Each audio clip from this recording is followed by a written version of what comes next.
Hello बच्चों, इसके पिछले लेक्चर में हम लोगों ने सिलेंट्रेट के जनरल फीचर की स्टडी कर ली थी। अब इस लेक्चर में हम लोगों ने सिलेंट्रेट के क्लासिफिकेशन को देखेंगे। सिलेंट्रेट में जो क्लासिफिकेशन होता है वो 3 क्लासेस में डिवाइड किया गया है इसको, हाइड्रोजोआ, स्काइफोजोआ और एंथोजोआ।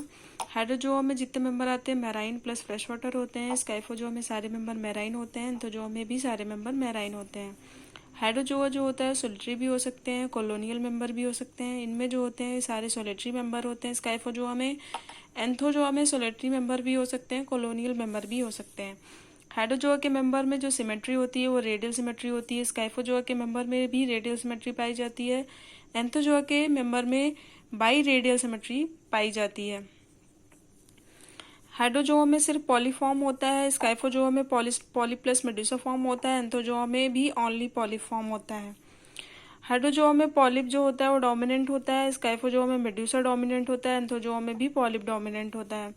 हाइड्रोजोआ में जो मेडुसा पाया जाता है उसमें वेलम भी पाया जाता है, इसीलिए इसको क्रेस्पिडोट कहते हैं। स्काइफोजोआ में जो मेडुसा पाया जाता है उसमें वेलम नहीं पाया जाता है, इसीलिए इसको ए क्रेस्पिडोट कहते हैं। इसमें तो मेडुसा प्रेजेंट ही नहीं होता है। जो हाइड्रोजोआ होते हैं उनमें जो मीजोग्लिया होता है वो ए सेलुलर होता है और थिन होता है, जबकि स्काइफोजोआ में जो मीजोग्लिया होते हैं वो ए सेलुलर होते हैं लेकिन थिक और फाइब्रस होते हैं। एंथोजोआ में जो मीजोग्लिया होता है वो स्टोन्ड होता है और सेलुलर होता है। हाइड्रोजोआ में जो निमेटोसिस्ट होता है वो गैस्ट्रोडर्म में नहीं प्रेजेंट होता है, ईपीडर्म में प्रेजेंट होता है, जबकि स्काइफोजोआ में निमेटोसिस्ट जो होता है वो दोनों लेयर में प्रेजेंट होते हैं, यानी कि ईपीडर्मिस और गैस्ट्रोडर्मिस दोनों में प्रेजेंट होता है। एंथोजोआ के भी मेंबर्स में निमेटोसिस्ट प्रेजेंट होता है दोनों लेयर में। हाइड्रोजोआ में जो गैस्ट्रोवेस्कुलर कैविटी होती है, सिलेंट्रॉन होता है, वो अनडिवाइडेड होता है, जबकि स्काइफोजोआ में जो कैविटी होती है वो डिवाइडेड होता है, जिसको इसमें कुछ गैस्ट्रिक पाउचेस प्रेजेंट होते हैं। और जो एंथोजोआ में होता है सिलेंट्रॉन या गैस्ट्रोवेस्कुलर कैविटी वो 8 में डिवाइडेड होता है, जिसको सेप्टा कहते हैं या इसी को मेसेंट्रीज कहते हैं। उसके बाद देखिए हम लोग आज देखते हैं हाइड्रोजोआ क्लास में कौन कौन से मेंबर्स होते हैं, जैसे कि हाइड्रा होता है, हाइड्रेक्टिना होता है, फाइसेलिया होता है, ओबीलिया होता है, बोगेनविलिया होता है, पोरपीटा होता है और बेलेला होता है। जबकि स्काइफोजोआ में ऑरेलिया आता है जिसको मून जेली या जेलीफिश कहते हैं। साइनिया आता है जिसको सन जेली कहा जाता है। उसके बाद आता है एंथोजोआ। एंथोजोआ के एग्जाम्पल देखते हैं। एंथोजोआ के एग्जाम्पल में 2 टाइप से हम देखते हैं, एक होता है विदाउट एक्सोस्केलेटन, एक होता है विथ एक्सोस्केलेटन। जिसमें एक्सोस्केलेटन नहीं होता उसको एनीमोन कहते हैं, यानी कि ये मैराइन होता है इसलिए इसको सी एनीमोन कहा जाता है। इसमें आता है एग्जाम्पल मेट्रीडियम और एडेंसिया।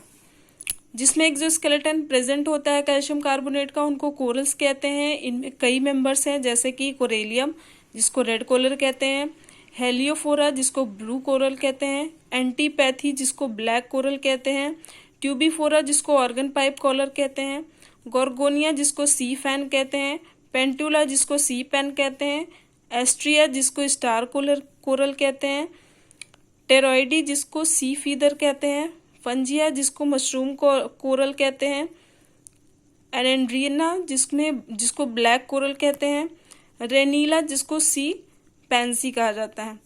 ये जो मेंबर्स हैं और इनके जो जनरल नेम है, यहाँ से क्वेश्चन आता है, मतलब इससे लगभग क्वेश्चन बन ही जाते हैं। आपको एक आध क्वेश्चन तो मिल ही जाएगा, जितने भी बायोलॉजी के एग्जाम्स होते हैं उन सब में मिलेगा, चाहे टीजीटी पीजीटी हो, चाहे एलटी का हो, चाहे जीआईसी का हो। ओके, वैसे जीआईसी में तो ये नहीं आते, जीआईसी में क्योंकि स्पीसीज के बारे में नहीं पूछा जाता, उसमें ज़्यादातर फिजियोलॉजी ही आती है प्लांट और एनिमल्स की, इसलिए वहाँ पे तो नहीं मिलेगा। लेकिन आपको एलटी में, टीजीटी पीजीटी में, नीट में, इन सब एग्जाम्स में यहाँ से एक क्वेश्चन बन जाता है, इसलिए आप लोग इसके नाम और इसके जनरल नाम को जरूर याद रख लीजिएगा। ओके, अगले लेक्चर में हम लोग को फाइलम टीनोफोरा के बारे में पढ़ना है, जो कि इसका नेक्स्ट फाइलम है।